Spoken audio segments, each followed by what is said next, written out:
Baltimore comedian Reggie Carroll is dead, and the world of comedy has been plunged into chaos, grief, suspicion, and betrayal because what should have been remembered as a shocking tragedy has instead unfolded into one of the darkest scandals in entertainment history, a story where laughter has been replaced with tears, where joy has been buried beneath suspicion, and where the name that once symbolized truth and rebellion in comedy is now whispered as the architect of a nightmare.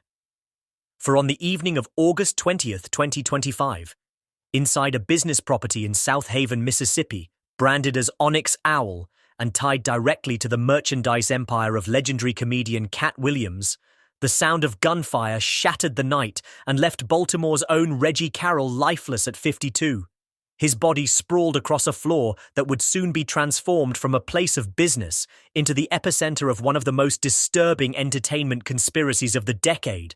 And almost immediately the story began to metastasize beyond tragedy into scandal because eyewitnesses described precision, not chaos, deliberate execution, not random violence, and within hours the whispers began pointing upward, toward the very top of a powerful empire, toward Carroll-Williams himself, the man Carroll once trusted like family. TMZ detonated the first bombshell, claiming law enforcement sources believed this was no spontaneous shooting but a planned hit, with Cat's cousin and bodyguard Carroll-Williams arrested as the triggerman yet not believed to be the true mastermind, because according to insiders, Carroll was acting on orders, and when pressed to identify who issued those orders, sources used words that chilled fans to the bone. This came from the top, and the top was Carroll-Williams. Social media ignited instantly. The comedy community reeled, and fans worldwide demanded answers, their grief colliding with suspicion as they asked the question no one wanted to utter, but everyone was thinking. Did Carroll-Williams, one of the most iconic comedians of his era, order the murder of his own friend? The motive became the next focus because every crime has one, and in this case, the whispers turned into a roar, painting Reggie Carroll not simply as a performer, but as an insider who for years had traveled with Cat, shared green rooms, hotel suites, late-night car rides, and in doing so had absorbed the kind of secrets that could bring down entire empires. And according to multiple anonymous insiders, Reggie had dirt, proof, maybe recordings, documents, or simply too much knowledge of behavior that would ruin contracts, shatter careers, and expose crimes if ever brought to light. And those same insiders claimed he had begun threatening, or at least considering, to reveal them. To protect the empire, to protect his brand, Cat could not allow it. And so, they whispered, the hit was ordered. Facebook tributes turned into battlegrounds, with friends of Reggie pouring out grief but embedding razor-sharp accusations, like comedian Henry Jones declaring Baltimore enemy territory for Cat and Red Grant until justice was served, while Billy Sells went live on Instagram, raging that Cat's silence was guilt, spitting through tears that the blood is on your hands, whether you pulled the trigger or not, and demanding answers for the family. Fans echoed the fury across Twitter, or X, hashtags Justice for Reggie and Cat Exposed exploding across feeds, one fan mourning that Reggie died because he was loyal and loyalty got him killed, while another posted, Carroll-Williams was my idol, but if this is true, I'm done forever. Meanwhile, official paperwork surfaced to deepen suspicion. An eviction notice for the Onyx Owl property citing criminal activity on the premises dated the very day Reggie was murdered. Proof that this was not a random street shooting, but a crime tied directly to Cat's empire. TMZ reporters declared openly that this was no one-man operation. It was a setup, a conspiracy, and every trail of evidence pointed directly to Carroll-Williams. As days turned into nights with no statement, no condolences, no denial from Cat, silence itself became a weapon used against him, a void that fans and journalists filled with their darkest conclusions. Red Grant tried to calm the storm, dedicating a show to Reggie with trembling voice, but fans flooded his comments accusing him of protecting a killer, while comedian Eminique posted condolences only to face brutal backlash with comments like, "Stop pretending, you know what happened." The firestorm expanded when leaked police reports revealed that surveillance cameras at the Onyx Owl property had mysteriously gone dark minutes before the shooting, despite functioning perfectly earlier in the evening, accessed by an administrator password allegedly known only to a handful, including Cat himself, raising suspicions of premeditation. Then screenshots began circulating of texts allegedly sent by Tarnell to an associate.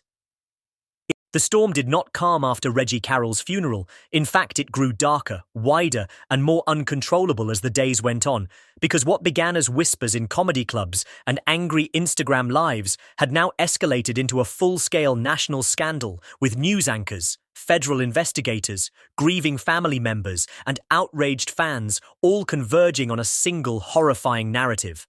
That Reggie Carroll, beloved comedian, Baltimore son, and loyal road companion, had been deliberately executed to protect secrets too powerful and too destructive to ever see daylight, and that the hand orchestrating it all may have been none other than Carroll-Williams himself, the very man millions had idolized for decades, the man who built his legacy on unfiltered truth, yet who now stood accused of silencing truth with blood. Federal investigators quietly confirmed to journalists that the FBI had joined the probe, not just because of the murder, but because of Reggie's alleged discovery of financial impropriety linked to Onyx Owl, Cat's merchandise hub that was already under suspicion for laundering money through shell companies, fake invoices, and offshore accounts, with Reggie believed to have stumbled across incriminating documents while working on a merchandising gig weeks before his death.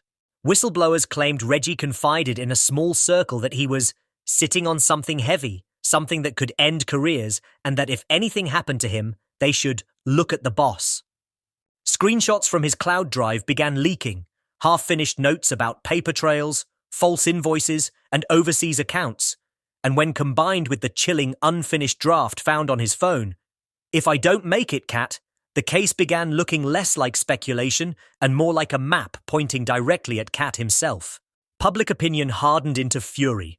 Social media filled with digital memorials for Reggie, his face painted with angel wings, captions reading, "Silenced for the truth," while others posted compilations of Cat's old interviews where he warned about Hollywood's dark side, mocking him now as a hypocrite who had become the very monster he once claimed to fight. Outside comedy clubs, protests erupted, fans chanting "Justice for Reggie" while burning Cat's merchandise, footage going viral with hashtags like "US Boycott Cat" and "US Comedy Killer," sponsors fleeing in waves, shows cancelled, clubs empty, Netflix and HBO holding emergency meetings on whether to cut ties permanently. Cat's silence feeding the fury, because while the world begged for answers, he gave nothing, not a word, not a denial, not even condolences, his absence speaking volumes. Reggie's sister refused to let the fire die, appearing on multiple talk shows, clutching her brother's photo and crying as she accused Cat directly. "You killed my brother with your silence, you killed him with your orders, and you will pay, even if the law doesn't get you, God will." Her grief weaponized into activism, her face becoming the symbol of the Justice for Reggie movement. Legal analysts confirmed prosecutors were examining whether to file conspiracy charges against Cat, citing money transfers from his account to Tarnell's days before the murder, amounts suspiciously consistent with payment for a hit, while insiders whispered that Tarnell had already begun cooperating with investigators in exchange for a plea deal, preparing to testify that Cat gave the order, a revelation that, if confirmed, would destroy not just Cat's career, but his freedom.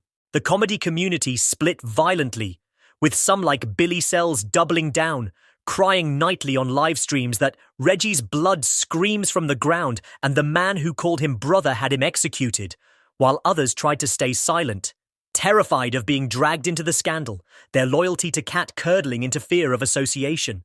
Reggie's funeral video reached 30 million views, fans crying worldwide as his mother's words, "You will never escape God's justice," echoed like prophecy, her face etched in grief, yet weaponized by the internet as a meme of truth. Her statement replayed as if it were a verdict delivered not by law, but by destiny. Then came the leaks from the courthouse. Audio recordings recovered from Tarnell's phone where he was heard telling an associate, "Boss don't want him talking. It's bigger than comedy. It's money." A smoking gun that tied motive to empire, suggesting Reggie's murder was not just personal betrayal, but part of a larger cover-up involving financial crimes, making the killing not just about silencing a friend, but about protecting millions of dollars and criminal networks. Social media detonated again, the hashtag #OurBossSaidNoMore trending for weeks. Artists painting murals of Reggie with the caption "Truth Killer," protests swelling, demands for Cat's arrest reaching a fever pitch, while industry insiders revealed quietly that multiple networks had already blacklisted Cat, his name scrubbed FOFFI.